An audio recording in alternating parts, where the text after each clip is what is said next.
Assalamualaikum warahmatullahi wabarakatuh. Pemirsa, apa kabar? Kali ini saya Farha Mumtaz akan mengajak Anda untuk berbincang langsung dengan sosok kita kali ini. Siapakah beliau? Beliau adalah Ketua Komisi 4 DPRD Provinsi Jawa Barat. Seperti apa ceritanya? Ikuti saya.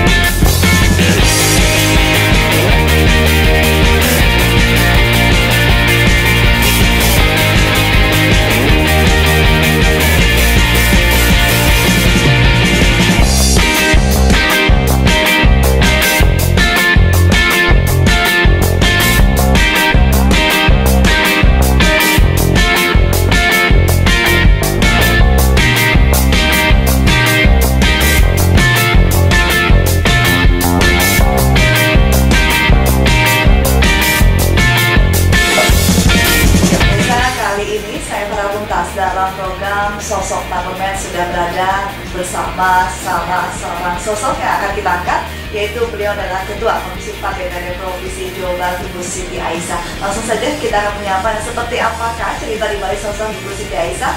Assalamualaikum Bu. Ibu, maaf mengganggu, ini kita sedikit bercerita mengenai Ibu sebagai Ketua Komisi 4, di dekat-dekat juga sebagai Ketua KNPI Provinsi Jawa Barat. Pengen juga mungkin bisa dari para meja berdiri mengetahui sebenarnya siapa sih sosok Ibu. Tapi sebelum kita berbicara Bu ya mengenai kinerja dan sebagainya, saya pengen tahu dulu, ini Ibu dari dapil mana ya Bu ya? Saya dapil Kota Bekasi, dapil Kota Bekasi dan Kota Depok. Nah, kalau misalnya sedikit menuntut mengenai pribadi Ibu, Ibu lahir lahir di mana, terus udah gitu mungkin sekolah, mungkin latar belakang pendidikannya seperti apa Bu? Saya lahir tanggal 22 Juli 1979, lahir di Bekasi. Saya asli orang Bekasi. Jadi ibu orang Bekasi, bapak orang Bekasi. Saya SD karena tinggal ibu bapak itu rumah di Jatiasi Bekasi. Jadi saya SD di Bekasi, di Jatiasi Bekasi, SMP 1 di Bekasi, SMA 2 di Bekasi. Sampai dengan kuliah saya hijrah ke Bandung, langsung masuk Unpad S1, kemudian S2-nya saya pindah ke Jakarta karena menjadi anggota DPRD Kota Bekasi. S3-nya saya pindah lagi ke Unpad. Oke, ini dengan perjalanan berarti Ibu memang murni orang Bekasi ya Bu ya?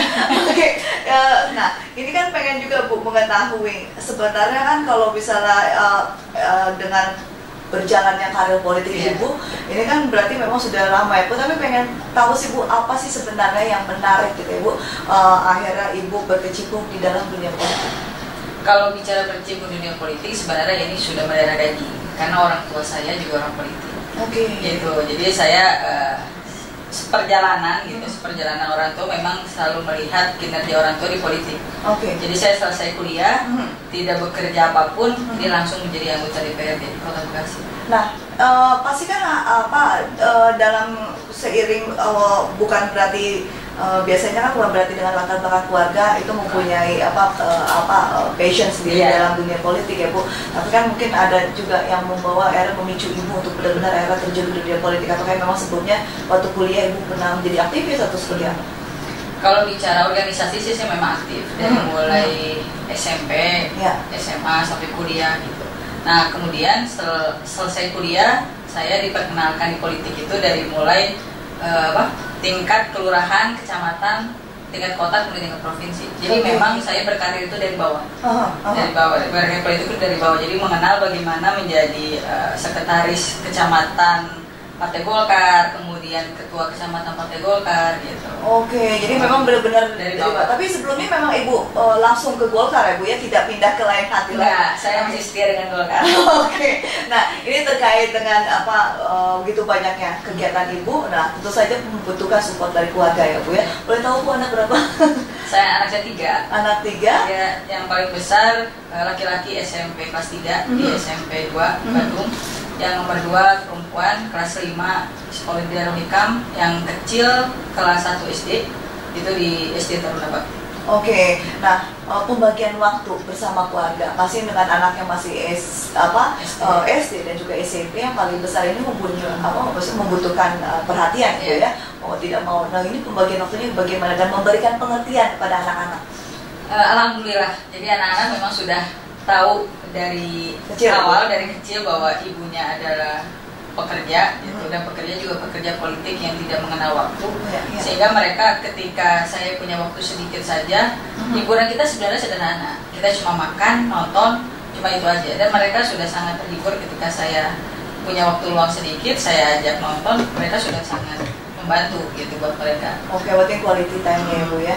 Nah, kalau misalnya support dari suami seperti apa Bu? Wah, support dari suami sih udah tidak ada tandingannya lah mereka. Dia memang udah sangat sebenarnya support saya yang paling utama adalah ketika orang tua saya udah nggak ada, orang tua saya udah meninggal, bapak, sehingga memang dari suami, suami yang terus mensupport gitu. Bahkan kalau saya sudah merasa down gitu, dia yang memberikan semangat saya. Gitu. Kita namanya perempuan kadang mengalami masa down gitu. Iya, perempuan di dunia politik yang memang kebanyakan atau yang mana tidak bisa kita pungkiri lagi adalah dunianya laki-laki. Tentu saja yang namanya kadang-kadang justru banyak sekali yang memandang sebelah mata untuk perempuan ini. Pengalaman Ibu pribadi seperti apa? Itu sangat pernah saya mengalami hal itu. Jadi memang ini yang perlu kita picu semangat buat perempuan itu. Jangan hanya sebagai pelengkap. Ketika kita harus menjadi terdepan, kita harus mengeluarkan semua power yang kita punya. Tentunya harus diimbangi dengan kualitas. Gitu. Makanya saya selalu mendidik bahwa perempuan politik itu harus terus belajar. Ketika kita tidak menggali di dalam diri kita untuk belajar, kita akan tetap dipandang sebelah mata oleh laki-laki. Karena dunia politik itu dunia keras buat perempuan. Energi semua terbuang di situ. Itu pemikiran, fisik, materi, itu terbuang. Nah, oleh karena itu saya itu semangat untuk sekolah S3 itu karena itu. Saya ingin membuktikan bahwa saya perempuan bisa di usia saya masih 37 tahun ini, saya udah punya gelar doktor. Gitu. Nah, itu yang semangat saya bahwa saya di politik tidak hanya saya modal bahwa saya generasi dari orang tua saya, tapi saya juga punya kualitas yang memang bisa bersaing gitu dengan laki-laki di dunia politik. Ini menjadi suatu inspirasi juga semoga untuk masyarakat di luar sana agar tidak berkecil hati bila memang berkecimpung di dunia politik. Bu, ngomong-ngomong kita berkecimpung di dunia politik, ini agenda Ibu untuk hari ini apa aja Bu ya? Ini hari Selasa, saya pagi memang ada rencana rapat internal di komisi, kemudian dilanjut dengan mitra, gitu. Nah, saya ini kembali ke waktu ibu rumah tangga. Saya jam 12:30 saya harus jemput anak sekolah. Tetap ya Bu ya? Tetap. Makan, selesai makan siang saya balik ke kantor, dia pulang ke tempat les. Tetap. Jadi saya memanfaatkan waktu sedikit pun saya pakai untuk itu. Baik. Ini bagaimana kita langsung ke ini aja Bu, ruang komisi untuk melihat bagaimana Ibu untuk berinteraksi.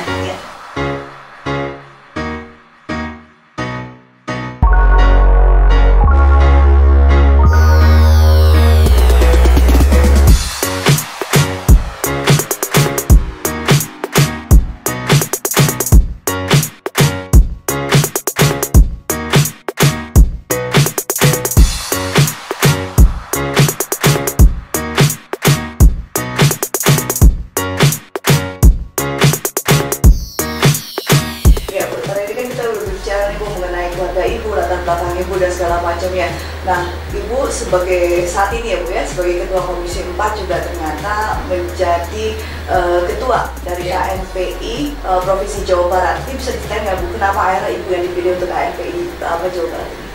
Kalau bicara KNPI Provinsi Jawa Barat, tentunya ini bagaimana bisa mengakomodir semua aspirasi pemuda di Jawa Barat. Mungkin menurut penilaian pemuda di Jawa Barat, saya merupakan sosok yang mungkin bisa mengakomodir mereka.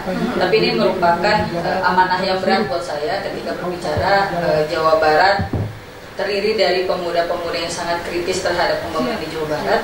Nah, itu merupakan satu kunci mampu tidak saya untuk bisa mengakomodir keinginan mereka dalam rangka ikut serta bersinergi dengan pemerintah untuk pembangunan di Jawa Barat. Nah, itu saya insya Allah coba untuk membangun kebersamaan dengan pemuda di Jawa Barat melalui wadah KNPI Provinsi Jawa Barat. Nah, untuk ini udah berapa lama Ibu menjadi ketua KNPI Provinsi Jawa Barat? Belum sampai setahun. Belum sampai setahun. Apa yang dirasakan Bu? Adakah beban tersendiri gitu ataupun juga permasalahan-permasalahan yang Ibu hadapi sebenarnya? Kalau beban, permasalahan itu adalah konsekuensi dari jabatan. Tetapi yang terpenting buat saya ini menarik. Ketika saya bertemu dengan pemuda Jawa Barat, konsolidasi, kita diskusi, itu menarik karena memang pemuda Jawa Barat itu tidak terlepas dari kritisnya terhadap pembangunan di Jawa Barat. Karena tahu sendiri, Jawa Barat adalah provinsi yang terluas, kedua di Indonesia gitu, dengan jumlah penduduk juga yang sangat besar, sehingga dari sekian jumlah penduduk berarti mayoritasnya itu adalah pemuda yang memang ingin ikut berpartisipasi dalam membangun Provinsi Jawa Barat. Nah, ini pembagian waktu antara membagi waktu antara keluarga gitu ya, terus sudah gitu sebagai ketua KNPI Provinsi Jawa Barat dan juga sebagai anggota dewan. Ini susah nggak pembagian waktunya? Dibilang susah ya susah, saya nikmatin aja. Gitu. Ya namanya semuanya ada amanah, tugas gitu kan. Kita membagi waktu di sini di DPRD saya Ketua Komisi 4 mempunyai anggota dan juga mitra dengan pemerintah Provinsi Jawa Barat.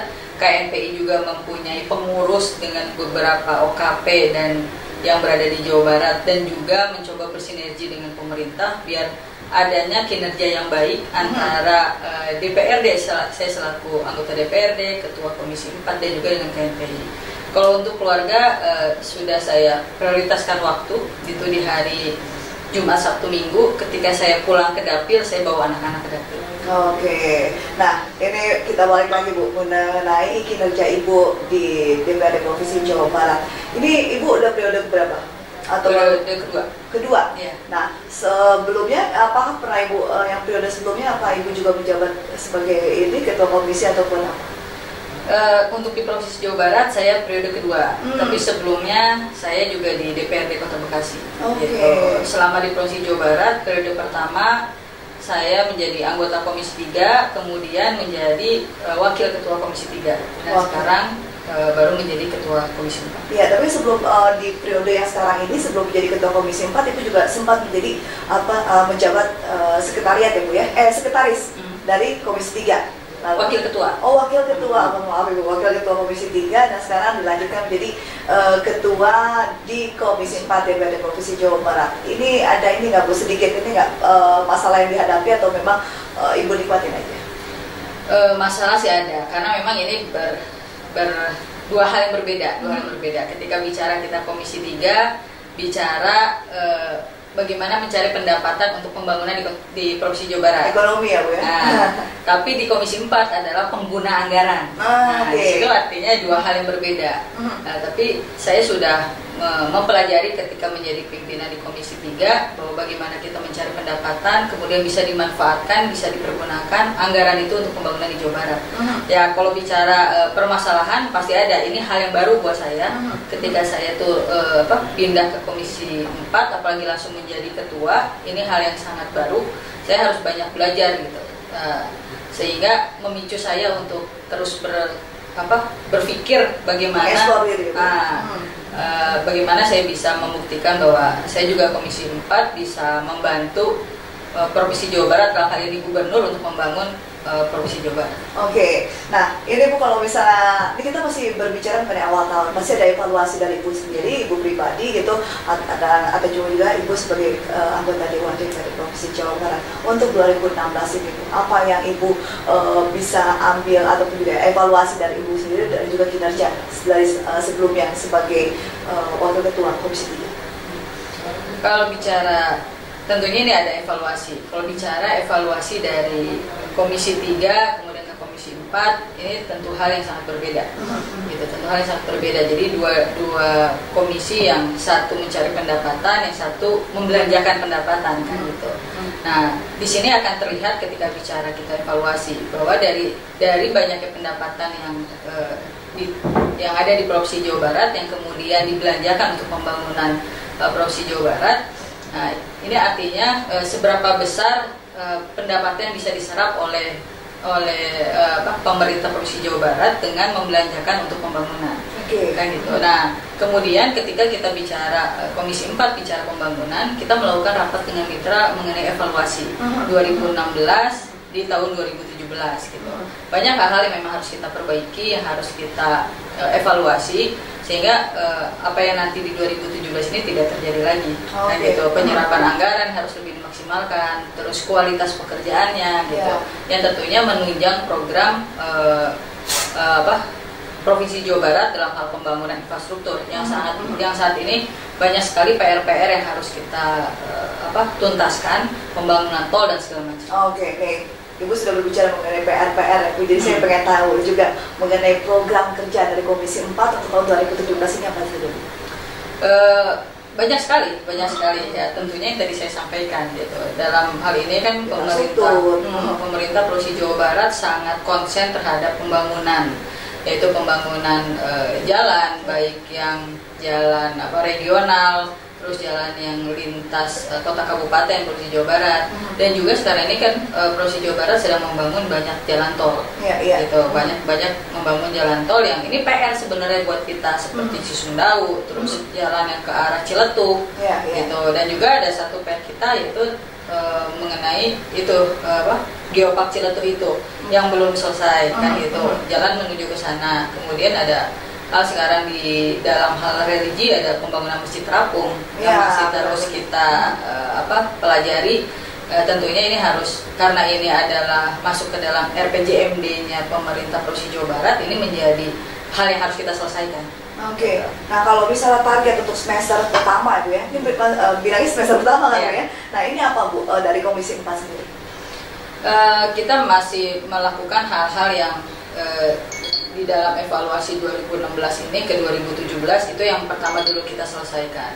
Nah, setelah ini selesai, kita mengarah kepada perubahan, gitu kan? Mengarah perubahan berarti PR yang dimurni 2017 ini harus sudah selesai sebelum perubahan.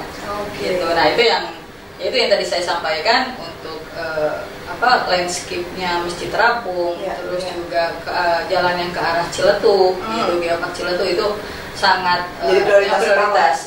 Oke, baik. Nah, ini sebelum kita closing, Bu pengen tahu juga sih sebenarnya Bu, apa sih kalau tadi kan dari target dari Komisi 4, kalau Bu Ibu pribadi sebenarnya tahun 2017 tahun baru pasti ada harapan baru Bu tahun ini 2017 ini apa Bu? Yang pasti di awal tahun saya mendapat tugas baru, jadi Ketua Komisi 4. Berarti ini adalah yang harus saya lakukan di dalam 2017 sampai dengan mudah-mudahan, ini kan bicaranya kita pimpinan itu jangka panjang gitu. Nah, ini berarti PR-PR saya sebagai pimpinan baru itu sudah ada di depan mata, itu harus saya selesaikan gitu, sampai dengan jabatan saya ini menjadi amanah sampai dengan kurun waktu yang mungkin 2,5 tahun lagi. Ini ada rencana untuk mencalonkan lagi untuk periode selanjutnya, Bu? Insya Allah. Kita yang namanya orang politik, selalu setiap tahun-tahun politik itu bagaimana berpikir bahwa periode yang akan datang sih bisa jadi lagi. Ini bakal menjadi mungkin target pribadi Ibu juga untuk lebih meningkatkan diri Ibu ya. Baik, Ibu terima kasih sudah berbagi informasi. Ini semoga sukses untuk karir Ibu ke depannya sebagai politikus di Provinsi Jawa Barat dan khususnya juga sebagai Ketua Komisi 4 DPRD Provinsi Jawa Barat. Terima kasih Bu. Ya, maaf mengganggu ya Bu ya. Assalamualaikum Bu. Pemirsa, baru saja kita berbincang langsung dengan sosok kita kali ini. Beliau adalah Ketua Komisi 4 DPRD Provinsi Jawa Barat, Ibu Siti Aisyah. Dan tentu saja pemirsa, kami akan hadirkan banyak sekali cerita-cerita dalam sosok parlemen berikutnya. Jadi tetap ikuti saya hanya di Parlemen Jabar TV. Akhir kata pemirsa, saya Farah Mumtaz mewakili seluruh kerabat kerja petugas pamit undur diri. Wassalamualaikum warahmatullahi wabarakatuh. Sampai jumpa.